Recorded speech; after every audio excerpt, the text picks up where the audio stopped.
లోకాల కల్లోలమయ్యి దేవతలందరూ కూడా గల్లోలెత్తి ఆవంతనొచ్చి యాడికి పోయిండు సూర్యుడు అని చెప్పి అనుకోవడం జరగగా అప్పుడు పలాని ఆయన మింగిండు, పలాని బాలుడు ఏ రకంగా రావాలి అన్నప్పుడు అప్పుడు ఇంద్రుడు ఆ ఖడ్గం వదలటం, ఎప్పుడైతే ఆయన పడిపోవటం జరిగింది. పడిపోయినప్పుడు ఇంద్రుడు సూర్యుడు కింద నుంచి వచ్చింది.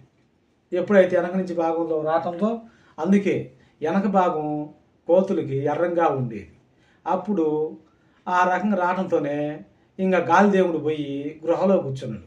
నేనెంతో తపస్సు ఫలించి నాకు ఈ రకంగా కొడుకును పుట్టించుకుంటే ఈ రకంగా చేస్తుండ్రా, కనుక నేను రాను అని చెప్పిన గృహలో కూర్చోవడంతోనే సూర్యుడు లేకపోయినా కాసేపు అయినా బతకొచ్చేమో, గాలి లేకపోతే ఏడ బతుకుతాం.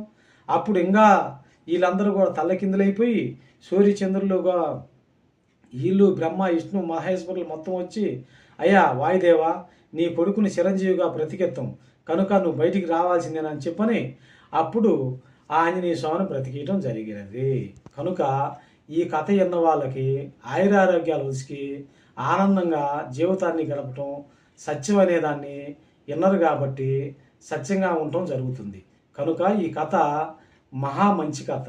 ఈ కథ వినండి.